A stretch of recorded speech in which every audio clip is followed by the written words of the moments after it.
अच्छा जी, इसके बाद हमारे पास आता है क्वेश्चन नंबर 4 है हमारे पास है कि what type of intermolecular forces will dominate in the following liquid. नीचे लिक्विड दिए गए हैं, इनमें कौन कौन सी फोर्सेस होंगी, हम ये कंसिडर करेंगे कि सब लिक्विड फॉर्म में है। होगा क्लियर। अच्छा, पहला आता है हमारे पास अमोनिया। तो अमोनिया का सबसे पहले हमें स्ट्रक्चर ड्रा करना पड़ेगा, हमने ड्रा किया होगा NH3। तो हमने भी बात की NH3 अमोनिया में हमारे पास कौन सी फोर्स होती है, हाइड्रोजन बॉन्डिंग। तो जो अमोनिया है इसमें हमारे पास होगी हाइड्रोजन बॉन्डिंग। सेकंड हमारे पास आ जाता है ऑक्टेन। ऑक्टेन आपने अभी पढ़ा था, हेक्सेन और इथेन की बात की थी। ऑक्टेन हमारे पास आता है C8H18। बेटा ये नॉन पोलर मॉलिक्यूल है, नॉन पोलर मॉलिक्यूल में हमारे पास फोर्सेज होती हैं लंदन डिस्पर्शन फोर्सेज होती हैं। ठीक हो गया। थर्ड वन हमारे पास आ जाता है आर्गॉन। आर्गॉन भी हमारे पास नॉन पोलर है, इसमें भी होंगी लंदन डिस्पर्शन फोर्सेज होंगी। आगे जाते हैं प्रोपानोन। प्रोपानोन या एसीटोन बेटा सेम चीज़ होती है, एक ही चीज़ का नाम है। कॉमन नेम एसीटोन है और आयोपैक नेम इसका प्रोपानोन है। तो प्रोपानोन बोलते हैं CH3 तो इसमें कौन सी फोर्सेस होंगी हम पता कर लगा सकते हैं। ऑक्सीजन है, पार्शियल नेगेटिव है, सी है, पार्शियल पॉजिटिव है, दो पोल्स बने हुए हैं तो हमारे पास इसमें होंगी डाइपोल और डाइपोल फोर्सेस होंगी। इसके अलावा इसमें हमारे पास लंदन डिस्पर्शन फोर्सेस भी होंगी, लेकिन हम मेजॉरिटी वाली बात करते हैं, मेजर को कौन सी होंगी, वो हमारे पास डाइपोल फोर्सेस होंगी। ठीक है। और हमारे पास मैथानॉल आ जाता है। मैथानॉल हमारे पास होता है CH3OH। अब जिसमें हाइड्रोजन ग्रुप होगा उसमें हमारे पास डेफिनेटली कौन सी फोर्सेस होंगी, हाइड्रोजन बॉन्डिंग हो। ठीक हो गया। तो एक बार मैं बताता हूँ फिर आगे चलते हैं। अमोनिया में हमारे पास होगी हाइड्रोजन बॉन्डिंग। ऑक्टेन में नॉन पोलर तो लंदन डिस्पर्शन फोर्सेस, इसमें भी लंदन डिस्पर्शन फोर्सेस। इसमें डाइपोल फोर्सेस डोमिनेट करेंगी, इसमें हमारे पास हाइड्रोजन बॉन्डिंग डोमिनेट करेगी। ठीक है। अच्छा आगे propanone which is acetone propanol and butane have very similar relative molecular mass. इन तीनों का मॉलिक्यूलर मास बिल्कुल सेम होता है, तीनों का मतलब वे वजन सेम है, वेट सेम है, एक मोल सब्सटेंस का। List them in the expected order of increasing boiling point, explain your answer. वो कह रहे हैं कि तीनों का बताओ बॉइलिंग पॉइंट किसका ज़्यादा होगा और अपने आंसर को थोड़ा सा एक्सप्लेन भी कर देना है आप लोगों को। मैं तीनों को पहले लिस्ट कर देता हूँ, तीनों में से कौन कौन होगी। हमारे पास होगी था कौन सा, propanone, propanol and butane. Propanone मतलब सिंपली हमारे पास CH3C OCH3 प्रोपानोन हो गया। प्रोपानोल CH3CH2CH2OH और हमारे पास लास्ट आ जाती है ब्यूटेन CH3CH2CH2CH3। ठीक है। अच्छा जी, ये हमारे पास है प्रोपानोन पहली वाली, ये प्रोपानोल और ये ब्यूटेन हमारे पास। ये नॉन प्रोपानोन, ये प्रोपानोल अल्कोहल और ये ब्यूटेन यानी अल्केन। अब ये प्रोपानोन हमने भी बात की थी, एसीटोन है वही है। अब इसमें कौन सी फोर्सेस थी, नेगेटिव पॉजिटिव डाइपोल फोर्सेस थी। अब इसमें हमारे पास OH है, अल्कोहल है। अल्कोहल में कौन सी फोर्सेस होती है, हमारे पास हाइड्रोजन बॉन्डिंग होती है। अब ये सारा नॉन पोलर है, एक कार्बन हाइड्रोजन कार्बन हाइड्रोजन, इसमें हमारे पास होंगी लंदन डिस्पर्शन फोर्सेस होंगी। अब तीनों के बॉइलिंग पॉइंट हम लोग यहाँ से बता सकते हैं किसका ज़्यादा होगा। हाइड्रोजन बॉन्डिंग सबसे स्ट्रॉन्ग फोर्सेज होती हैं, इसका बॉइलिंग पॉइंट सबसे ज़्यादा होगा। ठीक है, प्रोपानोल का। और प्रोपानोन का बॉइलिंग पॉइंट इससे कम होगा क्योंकि इसमें डाइपोल फोर्सेज हैं और ब्यूटेन में लंदन डिस्पर्शन फोर्सेज हैं, तो इसका बॉइलिंग पॉइंट सबसे कम होगा। कुछ समझ में आई। प्रोपानोल पूछा है हमसे, वीडियो ना समझ में आए तो कुछ मेरी बातें आप लोग सुन लीजिएगा।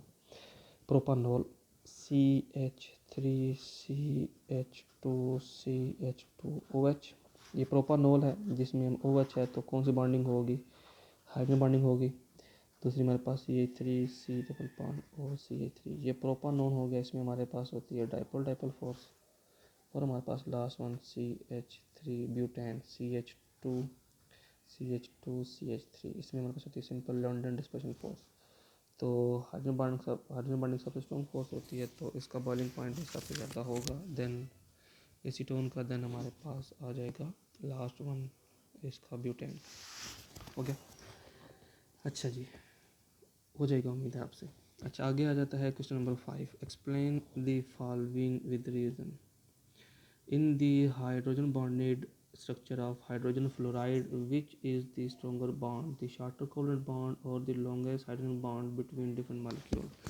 क्वेश्चन नंबर 5 का पहला है कि जब आप HF की बात कर रहे होते हो हाइड्रोजन फ्लोराइड की, तो उसमें ये जो कोवलेंट बॉन्ड है ये स्ट्रॉन्ग होता है या फिर ये जो हाइड्रोजन बॉन्डिंग वाला बॉन्ड लॉन्गर बॉन्ड होता है ये स्ट्रॉन्ग होता है? ठीक है, आपने ये बताना है। क्वेश्चन ये है 5वें का पहली पार्ट है कि हाइड्रोजन फ्लोराइड के केस में ये जो शॉर्ट कोवलेंट बॉन्ड है ये स्ट्रॉन्ग होता है या ये जो लॉन्ग हाइड्रोजन बॉन्ड है ये स्ट्रॉन्ग होता है? हम सब जानते हैं कि कोवलेंट बॉन्ड हमारे पास काफ़ी ज़्यादा स्ट्रॉन्ग होते हैं। क्यों? क्योंकि उसमें इलेक्ट्रॉन इन्वॉल्व होते हैं, एक ये इलेक्ट्रॉन देगा एक ये इलेक्ट्रॉन देगा, तो उन दोनों के दरमियान एक दोनों न्यूक्लियस का होल्ड होगा, दोनों टाइटली जुड़े होंगे एज़ कम्पेयर टू दिस। ये तो एक इलेक्ट्रोस्टैटिक अट्रैक्शन है ना, इस पे पार्शियल पॉजिटिव आया, इस पे पार्शियल नेगेटिव, तो एक ये तो सिंपल एक इलेक्ट्रोस्टैटिक अट्रैक्शन होगी, ये तो काफ़ी वीक होगा एज़ कम्पेयर टू दिस। तो simple covalent bond is a strong bond then this hydrogen bond. Reason क्या है इसकी कि covalent bond is made up of sharing of electron, एक इलेक्ट्रॉन ये शेयर करता है, ये शेयर करता है, शेयर करने के बाद दोनों न्यूक्लियस का होल्ड होगा इलेक्ट्रॉन के ऊपर, तो ये दोनों यहाँ पे टाइटली फिक्स होंगे, तो ये फोर्स काफ़ी स्ट्रॉन्ग होगी इन दोनों के दरमियान क्योंकि दोनों न्यूक्लियस का होल्ड होगा। अब इसकी बात की जाए तो ये तो सिंपल एक इलेक्ट्रोस्टैटिक अट्रैक्शन होती है, पॉजिटिव चार्ज यहाँ पे डेवलप हुआ या नेगेटिव हुआ तो दोनों के दरमियान एक अट्रैक्शन पैदा होगा, that is simple hydrogen bond. ठीक हो गया, तो ये स्ट्रॉन्ग होगा as compare to this. Second हमारे पास आ जाता है question second, in a very cold winter the fish in the garden ponds owe their life to the hydrogen bonding. कि सर्दियाँ जब बहुत हो जाती हैं तो पॉन्ड्स के अंदर, रिवर्स के अंदर, समंदरों के अंदर जो मछलियाँ हैं, जो एक्वेटिक लाइफ है, उनकी जो ज़िंदगी है वो हाइड्रोजन बॉन्डिंग के ऊपर डिपेंड कर रही होती है। तो हाँ बिल्कुल ठीक है। देखिए ना, जब सर्दियाँ होती हैं तो वाटर जमना शुरू कर देता है, वाटर आइस में कन्वर्ट होना शुरू हो जाता है। जैसे ही वाटर आइस में बनता है तो हाइड्रोजन बॉन्डिंग की वजह से ही हमने बात की थी उसके दरमियान एम्प्टी स्पेस क्रिएट होती थी। एम्प्टी स्पेस क्रिएट होती थी तो जो आइस बनती थी उसकी density as compare to liquid कम होती थी। जब डेंसिटी कम होगी तो फिर आइस फ्लोट करती थी सरफेस के ऊपर और वो फर्दर हीट लॉस को वहाँ पे प्रिवेंट करती थी, एज आ इंसुलेटर भी काम करती थी। तो जो नीचे वाला पानी होता था वो फिर फर्दर जमता नहीं होता था, फ्रीज नहीं होता था। तो इसी वजह से जो फिशेज़ होती थी, जो एक्वेटिक एनिमल होते थे, वो वहाँ पे सर्वाइव कर पाते थे ड्यू टू आइस। और आइस क्या होती थी, हाइड्रोजन बॉन्डिंग की वजह से इंसुलेटर का काम करती थी वहाँ पे। अच्छा जी, third one, water and ethanol can mix easily in all proportions. Water और अल्कोहल जो होती हैं वो एक दूसरे में कम्प्लीटली मिक्स हो जाती हैं। वाटर हमारे पास क्या होता है HOH, एथानॉल क्या होती है CCOH। अब एथानॉल में भी हाइड्रोक्सल है, इसमें भी OH है, तो दोनों के दरमियान हम लोग जानते हैं हो सकती है हाइड्रोजन बॉन्डिंग, तो दोनों एक दूसरे में फिर कम्प्लीटली मिजिबल हो जाएंगे बिकॉज लाइक डिजॉल्व्स लाइक। दोनों में सेम काइंड की फोर्सेज हैं, इसमें भी हाइड्रोजन बॉन्डिंग है और इसमें भी है, तो दोनों एक दूसरे में completely miscible due to hydrogen bonding due to presence of OH groups. अच्छा जी, आगे fourth one, the origin of intermolecular forces in water. Water में इंटरमोकुलर फोर्सेज का ओरिजिन कैसे होता है? वाटर हमारे पास होता क्या है, OH and H is partial positive, O is partial negative. दोनों के ऊपर पोलैरिटी इंड्यूस हुई, एक पॉजिटिव पोल बन नेगेटिव पोल बन गया, तो वहाँ से फिर इंटरमोकुलर फोर्सेज भी डेवलप हो जाती हैं। दूसरा वाटर का मॉलिक्यूल पास से गुजरेगा तो पार्शियल पॉजिटिव को देखेगा, अब ये पार्शियल नेगेटिव है, तो दोनों के दरमियान इलेक्ट्रोस्टैटिक अट्रैक्शन होगा और कोई इंटरमोकुलर फोर्स वहाँ पे पैदा हो जाएगी। क्लियर हो गया? अच्छा जी, आगे question number 6, briefly consider some of the effects on our life if water has only a weak hydrogen bonding present among its molecule। कहते हैं कि आप ये सोचें कि अगर पानी में बहुत ही क्या कहते हैं कि वीक होती हाइड्रोजन बॉन्डिंग, तो फिर हमारी जो लाइफ है उसके ऊपर क्या इफ़ेक्ट होता। तो सिंपल बात है बेटा, अगर पानी में हाइड्रोजन बॉन्डिंग ना होती, वीक होती, तो जब आइस बनती तो उसकी डेंसिटी कम ना होती, डेंसिटी कम ना होती तो आइस जो है फिर वो नीचे से जमना शुरू होती, सरफेस पे फ्लोट ना करती, और आइस की डेंसिटी ज़्यादा होती तो फिर वो नीचे बैठती, ऊपर पानी होता, पानी ऊपर से ऊपर भी जम जाता, नीचे भी जम जाता पानी, और जो फिशेज़ हैं, जो एक्वेटिक एनिमल्स हैं, वो तो ना सर्वाइव कर पाते। इसके अलावा अगर और बातें की जाए तो पानी फिर बेस्ट सॉल्वेंट ना होता, क्योंकि यही हाइड्रोजन बॉन्डिंग जो है जो उसको एज अ गुड सॉल्वेंट भी बनाती है, हमने इसकी प्रॉपर्टी में पढ़ा था। और जितनी भी हमने हाइड्रोजन बॉन्डिंग में प्रॉपर्टी पढ़ी ना वो सब ही हमारे लिए काफ़ी इंपॉर्टेंट है। मतलब हमारी लाइफ कम्प्लीटली डिफरेंट होती है अगर हाइड्रोजन बॉन्डिंग ना होती। अब आपने डीएनए के बारे में पढ़ा था, आपने आरएनए के बारे में पढ़ा था, उनमें भी होती थी हाइड्रोजन बॉन्डिंग। हम खाते हैं जो मॉलिक्यूल उनमें भी होती है, पहनते हैं उनमें भी। मतलब हाइड्रोजन बॉन्डिंग का स्ट्रॉन्ग हमारे लिए काफ़ी भी जो हमारी लाइफ है ना वो due to strong hydrogen bonding है। हर जगह पे हम लोग हाइड्रोजन बॉन्डिंग यूज़ कर रहे हैं। उसकी जो हमने इंपॉर्टेंस पढ़ी थी, अगर उसको वीक कर दी जाए तो हमारी लाइफ टोटली डिफरेंट हो जाए, मे भी हम ना सर्वाइव कर पाएँ इस कंडीशन में। ठीक है, अच्छा आगे इसी का B part. All gases have a characteristic critical temperature. Above the critical temperature, it is impossible to liquefy a gas. The critical temperature of carbon dioxide and methane are 31.14, ये CO2 का हो गया 31.14 डिग्री सेल्सियस, और CH4 का हमारे पास है जी -81.9 degree Celsius respectively. Which gas has the stronger intermolecular forces? Briefly explain your choice. दो gases हैं बेटा, CO2 एंड CH4, दोनों का मॉलिक्यूलर मास इसका हमारे पास है 16 है, इसका हमारे पास आ जाता है जी 44। इसका कौन सा टेम्परेचर था हमारे पास, क्रिटिकल टेम्परेचर ये वाला है, इसका ये वाला है।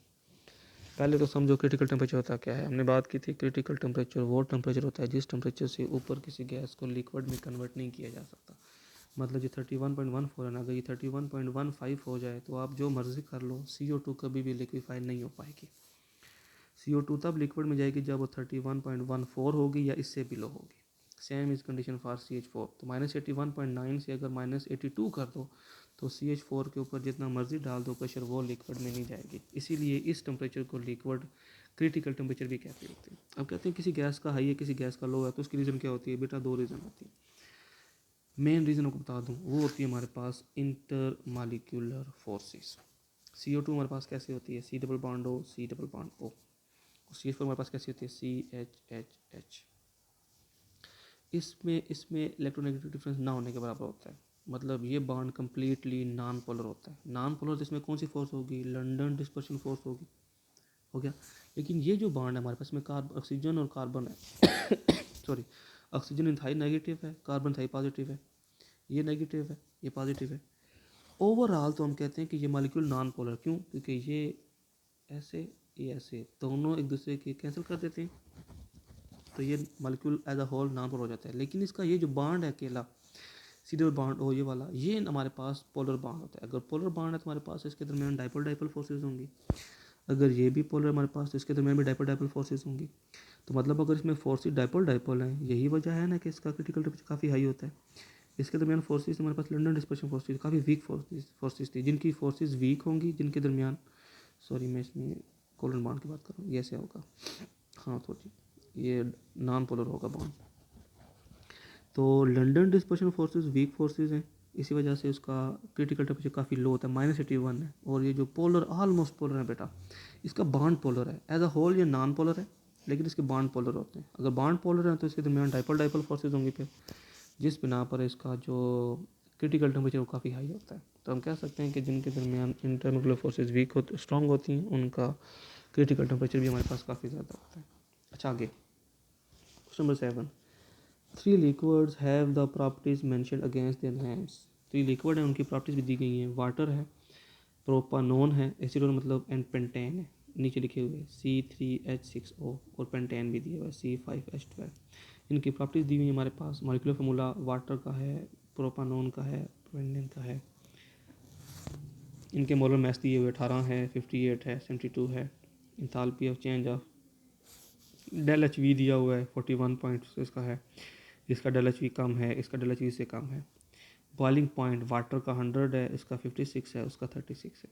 मतलब समझ जाएगा आप लोग कि मॉलिक्यूलर मास इधर बढ़ता जा रहा है, इसका वाटर का कम है, इसका ज़्यादा, उसका और ज़्यादा रहता है। वेपराइजेशन इधर कम होती जा रही है, वाटर की ज़्यादा, उसकी कम, उसकी और कम। और जो बॉइलिंग पॉइंट है इसका ज़्यादा, उसका कम, उसका और कम। ठीक है, आगे कुछ क्वेश्चन से पूछेंगे। क्या है, What type of intermolecular forces predominates in each liquid?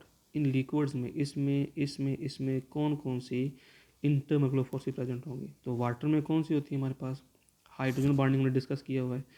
Propanone आपने अभी डिस्कस किया था, जो एसीटोन था, उसमें कौन सी होती हैं, सिंपल हमने बात की थी, उसमें डाइपोल फोर्सेस होती हैं। एंड पेंटेन, पेंटेन देखो यहाँ पे सिर्फ सी एच है, सी एच है तो मतलब इसका क्या होगा, that is a non polar compound. Non polar में कौन सी होंगी, लंदन डिस्पर्शन फोर्सेज होंगी। देखो ना, इसी वजह से तो इसका, इसमें सबसे वीक फोर्सेज हैं, देखो इसका मेल्टिंग पॉइंट देखो सबसे कम, सॉरी बॉइलिंग पॉइंट सबसे कम है, और इसका जो वेपराइजेशन है वो भी सबसे कम है। वास्तव में क्योंकि इसके अंदर लंदन डिस्पर्शन फोर्सेज हैं जो कि काफ़ी वीक हैं। अब इसमें डाइपोल डाइपोल फोर्सेज हैं, देखो इसका इससे ज़्यादा है लेकिन इससे कम है। ठीक हो गया। अब वाटर के अंदर डाइपोल डाइपोल की भी उसमें हाइड्रोजन बॉन्डिंग होती है, जिसकी वजह से इसका वेपराइजेशन भी ज़्यादा और इसका बॉइलिंग पॉइंट ज़्यादा होता है। अच्छा, इसमें में आगे बात कौन सी फोर्सेज हैं, इसमें हमारे पास आ जाती है हाइड्रोजन बॉन्डिंग डिस्कस की हुई है, प्रोपानोन जो एसीटोन हमने भी पढ़ी थी 3 कार्बन वाली, इसमें डाइपोल डाइपोल, इसमें हमारे पास होगी लंदन डिस्पर्शन फोर्सेज क्योंकि ये नॉन पोलर मॉलिक्यूल होता है, ये भी हमने भी डिस्कस किया था। आगे second, what do you deduce about relative strength of these forces in liquids. What do you deduce about relative strength of these forces in these liquid? Justify your conclusions. तो सिंपल मैंने भी आपको बताया कि इसमें अगर स्ट्रॉन्ग इसके अंदर हाइड्रोजन बॉन्डिंग है जो कि स्ट्रॉन्ग फोर्स है, जिस वजह से इसका वेपराइजेशन भी देखो सबसे ज़्यादा है, इसका बॉइलिंग पॉइंट देखो सबसे ज़्यादा है due to strong intermolecular force. अब इसकी इंटरमोलिकुलर फोर्स डाइपोल डाइपोल है जो इससे वीक है और इससे स्ट्रॉन्ग है, तो इसका जो वेपराइजेशन है बॉइलिंग पॉइंट है वो देखो इस दोनों से ज़्यादा लेकिन इससे कम है। अब इसके अंदर डाइपोल नहीं है, लंदन डिस्पर्शन फोर्स है, तो इसका फिर वेपराइजेशन भी कम है सबसे और इसका बॉइलिंग पॉइंट भी सबसे कम है। हो गया। अच्छा जी, नेक्स्ट चलते हैं हमारे पास आ जाता है if the liquids are shaken together in pairs. अगर लिक्विड को आपस में मिक्स किया जाए तो क्या होगा, which pair would be unlikely to mix, कौन सा पेयर मिक्स नहीं होगा। तो सिंपल बात है, हमारे पास देखो एक वाटर है जिसके अंदर होती है हाइड्रोजन बॉन्डिंग, दूसरा हमारे पास आ जाता है प्रोपानोन जो कि हमारे पास CH3 सिंगल बॉन्ड हो CH3, इसमें हमारे पास थी dipole dipole force. Third one हमारे पास था pentane I think so C5H12, जिसमें हमारे पास थी लंदन डिस्पर्शन फोर्स। अब बात आती है कौन सा पेयर मिक्स होगा, अब बात सुनिए अपने को, कौन सा पेयर मिक्स नहीं होगा सॉरी। तो if the liquids are shaken together in pairs, which pair would be unlikely to mix, कौन सा पेयर मिक्स होगा। अब बात सुनिए, वाटर में होती है हाइड्रोजन बॉन्डिंग और इसमें होती है डाइपोल डाइपोल फोर्स। वाटर में मैंने बात की डाइपोल डाइपोल फोर्स होती है जरूर लेकिन स्ट्रॉन्ग होती है, तो ये दोनों डिजॉल्व हो जाएंगे आपस में। लेकिन अगर मैं वाटर को इसमें डिजॉल्व करूँ पेंटेन में, इसमें तो लंदन डिस्पर्शन फोर्स है और वाटर में हमारे पास हाइड्रोजन बॉन्डिंग है, दोनों के अंदर इंटरनल फोर्स बिल्कुल डिफरेंट है। हमारा सामने जो फिनोमेना है वो तो है लाइक डिजॉल्व लाइक वाला, तो इन दोनों में फोर्सेस, अगर आप इस पेंटेन को जिस मर्जी के साथ मिक्स करते हो, अगर वाटर मिक्स करते हो तो दोनों मिक्स नहीं होंगे, ये डिजॉल्व नहीं होगी। तो आपके क्वेश्चन का आंसर बनता है water and pentane. If we mix water and pentane they will not mix with each other, water will not dissolve pentane in it. होगी बात क्लियर, क्यों, क्योंकि दोनों में इंटर मालिकुलर फोर्सेस डिफरेंट होती हैं। अच्छा जी, explain this immiscibility in terms of the forces present between the molecules. तो मैंने अभी बता दिया क्यों नहीं होगा हमारे पास, क्योंकि उसमें इंटर मालिकुलर फोर्सेज डिफरेंट होंगी। क्लियर हो गया। अच्छा, third one, choose one of the pair that mixes and indicates whether the enthalpy change on mixing would be positive और नेगेटिव। बताओ कौन सा पेयर मिक्स होगा और उसकी एंथैल्पी के ऊपर क्या फ़र्क पड़ेगा। तो सिंपल बात है बेटा, पानी में डाइपोल डाइपोल होती हैं, मैंने बात की है हाइड्रोजन बॉन्डिंग भी डाइपोल डाइपोल से ड्राइव की गई थी। अब एसीटोन में भी डाइपोल डाइपोल, पॉजिटिव नेगेटिव, इसमें भी नेगेटिव पॉजिटिव, तो डाइपोल डाइपोल है ना हमारे पास, तो ये दोनों आपस में मिक्स हो जाएंगे। जब मिक्स होंगे तो सोल्यूशन बेटा होता है ना, जो एंथैल्पी ऑफ सोल्यूशन हमेशा नेगेटिव होती है। जब भी सोल्यूशन बनते हैं, हमेशा तो नहीं है, मेजॉरिटी में जो सोल्यूशन बनते होते हैं ना, उसमें हमारे पास हीट इवाल्व होती होती है, तो यहाँ पर भी हीट इवाल्व होगी। इस केस में पक्की बात है कि हीट इवाल्व होगी। कैसे हीट इवाल्व होगी, लेट्स सपोज आप लोग क्या कहते हैं कि एसीटोन को मिक्स करते हो वाटर के अंदर, तो वाटर के जो मॉलिक्यूल हैं वो सराउंड करना शुरू कर देंगे एसीटोन के मॉलिक्यूल को। जब सराउंड करेंगे तो पहले तो उनको खुद थोड़ी बहुत एनर्जी चाहिए होगी अपनी बॉन्डिंग तोड़ने के लिए, वाटर में जो थर्मल एनर्जी मिल जाती थी, लेकिन जब वो एसीटोन के मॉलिक्यूल को सराउंड करेंगे तो काफ़ी सारी अमाउंट एनर्जी की रिलीज़ की जाएगी। जब अमाउंट ऑफ एनर्जी सिस्टम से बाहर निकलती है तो हम बोलते हैं कि जो एंथैल्पी है वो नेगेटिव है, तो इस केस में हमारे पास एंथैल्पी नेगेटिव होगी। ठीक हो गया। अच्छा जी, आगे question number 8, describe the various forces responsible for keeping the particles together in the following elements and compounds and their effect on physical properties making of the data below। ये नीचे बेटा कुछ कंपाउंड दिए गए हैं, ठीक है। आपने बताना है कि इनमें कौन कौन सी फोर्सेस प्रेजेंट होती हैं। Forces responsible for keeping the particle together in the following elements and compound and their effect on physical property making use of the data below. अच्छा जी, अब इनके मेल्टिंग पॉइंट बॉइलिंग पॉइंट दिए गए हैं ना, ये वाले मेल्टिंग पॉइंट दिया गया है। इसकी फिजिकल प्रॉपर्टी है, इस फिजिकल प्रॉपर्टी में इंटरमोलर फोर्स का क्या रोल है वो भी पूछे हमसे, और इनमें कौन कौन सी फोर्सेज है वो भी पूछेंगे। सबसे पहले आती है बात नियॉन की। नियॉन एक नोबल गैस है, नोबल गैस है तो नॉन पोलर है हमारे पास। नॉन पोलर होगी तो उसमें कौन सी फोर्स होगी, लंदन डिस्पर्शन फोर्स होगी। इसी वजह से देखो ना, लंदन डिस्पर्शन फोर्स है तो इसका जो बॉइलिंग पॉइंट है, सॉरी मेल्टिंग पॉइंट है, इंतहाई लो है, -248 पे मेल्ट हो जाती है।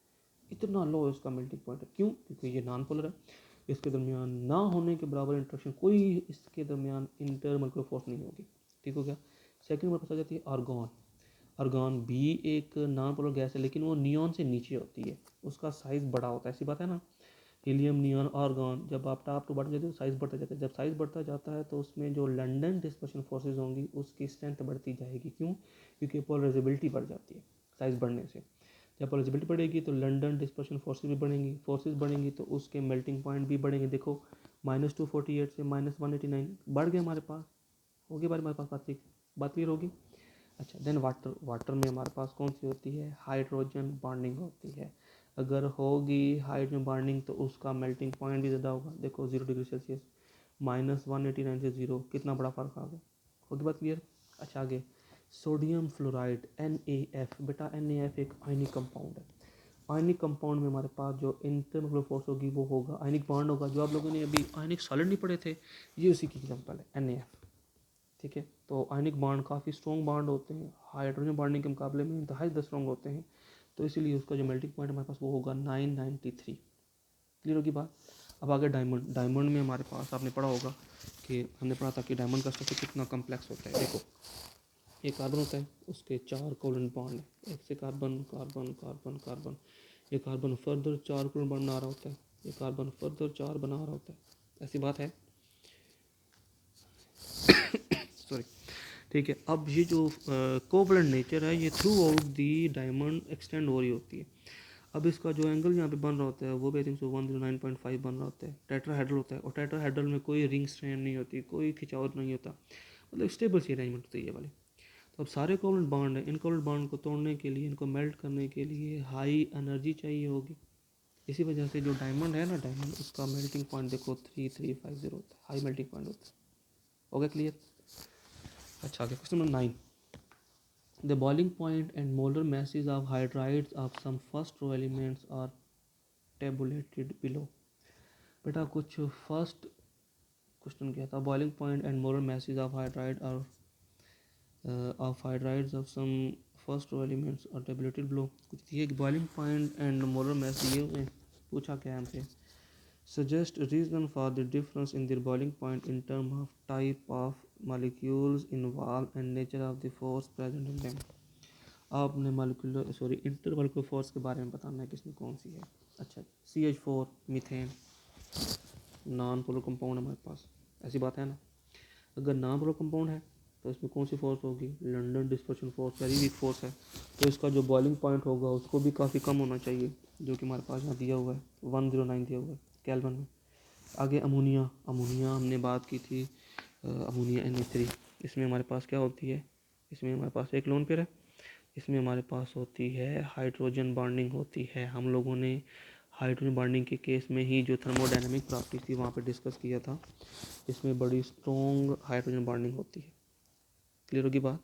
तो इसकी जो होगी बॉइलिंग पॉइंट हो गया वो इससे ज़्यादा होंगे, जो कि दिए हुए यहाँ पर 240 दिए हुए। Third one water. तो वाटर में हमने बात की थी अमोनिया से ज़्यादा होती है। क्यों? अमोनिया में नाइट्रोजन के पास एक लोन पेयर होता है, लेकिन वाटर में ऑक्सीजन के पास 2 लोन पेयर होते हैं। ठीक हो गया। तो ये ज़्यादा स्ट्रॉन्ग करता है हाइड्रोजन बॉन्डिंग, तो इसके बॉइलिंग पॉइंट अमोनिया की निस्बत से ज़्यादा हो। क्लियर होगी बात। इसमें हाइड्रोजन बॉन्डिंग एक्सटेंसिव ज़्यादा होती है तो इसका बॉइलिंग पॉइंट ज़्यादा, इसका कम होती है, मतलब एज़ कम्पेयर टू वाटर तो इसका लो होगा। और इसमें तो सिंपल डाइपोल भी नहीं होती, सिंपल हमारे पास लंदन डिस्पर्शन तो इसका सबसे कम होगा। क्लियर हो गया।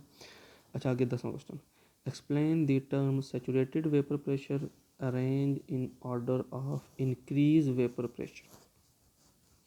कुछ कंपाउंड दिए कि आपने इनका इंक्रीज वेपर प्रेशर बताना है, मैं आपको समझाता हूँ। पहली बात आती है explain the term saturated vapour pressure. बेटा सैचुरेटेड वेपर प्रेशर या सिंपल वेपर प्रेशर एक ही चीज़ है, ठीक है। वेपर प्रेशर क्या था कि एक क्या नाम है, वेपर्स ऑफ, जब एक लिक्विड वेपराइज करता है, उसके वेपर को ऊपर से बंद कर दिया जाए, एस्केप ना करवाया जाए, तो वो वेपर जो लिक्विड की सरफेस पे प्रेशर डालते थे, that was the vapour pressure. लेकिन शर्त क्या थी, वहाँ पे इक्विलिब्रियम स्टैब्लिश होना चाहिए। हम डिस्कस कर चुके हैं, मैं दोबारा नहीं बताऊंगा इस चीज़ को, कि एक बार बता देता हूँ सिंपल सा, कि vapour pressure is a pressure exerted by the vapours of liquid on the surface of liquid at equilibrium. जब इवेपरेशन और कंडेंसेशन इक्वल हो जाती थी, उस वक्त जो वेपर लिक्विड पे डालते थे प्रेशर, दैट वाज हमारे पास वेपर प्रेशर, ठीक है।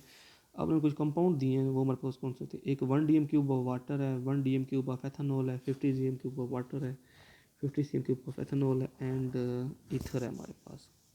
ईथर बेटा हमारे पास होती है ये वाली ROR। अब जिसकी इंटरमोलिकुलर फोर्सेस वीक, ईथर है, अल्कोहल है COH, और वाटर है हमारे पास, ठीक है। तीन चीज़ें हमारे पास है। अब अल्कोहल में होती है हाइड्रोजन बॉन्डिंग, हम सब जानते हैं। वाटर में भी होती है, क्योंकि दोनों में हाइड्रोक्सिल ग्रुप मौजूद है। इसमें स्ट्रॉन्ग होगी वाटर में, इसमें थोड़ी वीक होगी, ठीक है, क्योंकि इसमें ये नॉन ग्रुप भी आ जाता होता है। ईथर में हमारे पास कोई बॉन्डिंग नहीं होती, सिंपल डाइपोल डिप, वो बहुत हाई वीक होती है। इसमें देखो ना, O है, यहाँ पे C है, O और C में हमारे पास, इसमें नेगेटिव आएगा, इसमें पॉजिटिव आएगा, तो एक डाइपोल डाइपोल इंट्रैक्शन होगा यहाँ पर। अगर डाइपोल डाइपोल फोर्सेस हों, दूसरी हाइड्रोजन बॉन्डिंग हो, तो स्ट्रॉन्ग फोर्स कौन सी होगी, डेफिनेटली हमारे पास होगी हाइड्रोजन बॉन्डिंग होगी। तो इसका वेपर प्रेशर सब जितनी स्ट्रॉन्ग इंटरमोलिकुलर फोर्सेस होंगी, उतना ही वीक उसके वेपर बनेंगे, उतने ही कम वेपर बनेंगे। जितने कम वेपर बनेंगे उतना ही लेस उसका वेपर प्रेशर होगा। तो इसका वेपर प्रेशर सबसे कम होगा, फिर ऐसे हम साइन डाल देते हैं, सबसे कम वेपर प्रेशर। अब अल्कोहल में होती तो है बॉन्डिंग, लेकिन इससे वीक होती है, तो इसका वेपर प्रेशर से ज़्यादा होगा। अब ईथर है, ईथर में तो हाइड्रोजन बॉन्डिंग होती नहीं है, डाइपोल डाइपोल फोर्सेज होती हैं, ये तो कब से सबसे वीक फोर्सेज होती हैं। तो जितनी वीक फोर्सेज उतना स्ट्रॉन्ग वेपर प्रेशर। अब जितनी स्ट्रॉन्ग बॉन्डिंग उतना लेस वेपर प्रेशर। बात पहले पड़ी अब लोगों को, कि जितना जिसकी इंटरमोलिकुलर फोर्सेस वीक होंगी उसका वेपर प्रेशर हमारे पास ज़्यादा होगा, क्योंकि इंटरमोलिकुलर फोर्सेस वीक होंगी तो वेपर जल्दी बनेंगे, जल्दी वेपराइज होगा, जितनी जल्दी वेपर बनेंगे उतना ज़्यादा वेपर प्रेशर बनाएंगे वो वाले वहाँ, ठीक हो गया। अब वहाँ पे अमाउंट दी गई है 50 cm3, 1 dm3। बेटा हमने बात की थी volume and amount of liquid does not effect the vapour pressure, अगर आपको याद हो तो हमने कहा था volume of container, amount of liquid does not effect the vapour pressure. तो जिन तीनों की जितनी मर्जी अमाउंट यूज़ कर लो, तीनों का वेपर प्रेशर वहाँ पे सेम ही रहेगा। होगी बात क्लियर। ईथर का सबसे ज़्यादा होगा due to weak intermolecular forces, then इसका, अल्कोहल का, देन हमारे पास वाटर। क्लियर होगी बात। अच्छा जी, आगे question number 11, while a volatile liquid standing in a beaker evaporate, the temperature of the liquid remains the same as that of its surrounding. If the same liquid is allowed to vaporize into atmosphere in an insulated vessel, its temperature falls below that surrounding. Explain the difference behavior. बेटा question ये है, अगर एक beaker में liquid पड़ा है, ठीक है, और वो इवेपोरेट भी कर रहा है, इवेपोरेशन के बाद भी इस लिक्विड के टेम्परेचर पे फ़र्क नहीं पड़ रहा। लेकिन अगर आपने एक इंसुलेटेड कंटेनर में, ये कंटेनर इंसुलेट किया हुआ है, कोई हीट चेंज नहीं जा रही, उसमें जब लिक्विड इवेपोरेट करता है, वेपर बनाता है, तो फिर लिक्विड का जो टेम्परेचर है वो डिक्रीज़ हो जाता है। ऐसा क्यों होता है? तो हमने ये बात पढ़ी हुई है, ओपन बीकर में जब लिक्विड के अंदर से वेपर बाहर निकलेंगे तो वो हाई एनर्जी के वेपर होंगे। हाई एनर्जी के वेपर जब बाहर जाते हैं तो इसका टेम्परेचर डिक्रीज़ हो जाता था। डिक्रीज़ होता था तो फिर सराउंडिंग से हीट मूव करती थी सिस्टम के अंदर मूव करती थी। देखो ना, जब हाई एनर्जी के मॉलिक्यूल निकलेंगे तो ये ठंडा हो जाएगा, ठंडा होगा तो फिर सराउंडिंग से हीट जाएगी इक्विलिब्रियम को एस्टैब्लिश करने के लिए, तो इसका टेम्परेचर सराउंडिंग के साथ बिल्कुल मैच कर जाएगा। मतलब ओपन बीकर में जब मॉलिक्यूल बाहर जाते हैं तो इक्विलिब्रियम को मेंटेन करने के लिए सराउंडिंग से हीट अंदर जाती है। लेकिन जब इस सिस्टम की बात की जाए जो कि इंसुलेटेड है, तो इसमें ना तो हीट यहाँ से बाहर जाएगी ना हीट अंदर आएगी। तो जब वेपर यहाँ से बाहर जाएंगे यहाँ पर, तो ये तो ठंडा हो जाएगा। जब ठंडा होगा तो सिस्टम के साथ इसका लिंक ही नहीं है। क्यों? क्योंकि दरमियान में इंसुलेटेड वाल लगी हुई है।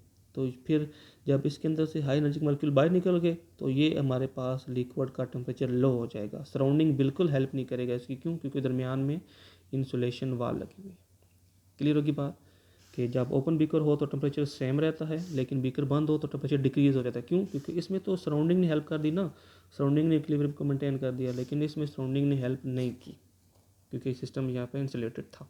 हाई एनर्जी निकल गए लेकिन लो एनर्जी को हीट नहीं मिली वहाँ से। क्लियर होगी बात? अच्छा जी, आगे question number 12, how does hydrogen bonding explain the following indicated properties of the substances. सब हमने डिस्कस किया हुआ है, डीएनए का हमने डिस्कस किया था, हाइड्रोजन बॉन्डिंग इन प्रोटीन भी डिस्कस की थी, फॉर्मेशन ऑफ आइस ये भी डिस्कस किया था, सॉल्युबिलिटी ऑफ कंपाउंड भी हमने डिस्कस किया था। ओके, बात क्लियर? हमने बात की हुई है, इस पर दोबारा बात नहीं करेंगे। What are liquid crystal, give their use in daily life, ये भी हमने पढ़े हुए, इनकी एप्लीकेशन भी हमने पढ़ी थी, और क्रिस्टल होते क्या वो भी हमने पढ़े थे। होगी बात क्लियर? अच्छा, क्वेश्चन नंबर 14 मैं आपको नेक्स्ट वीडियो में देखता हूँ।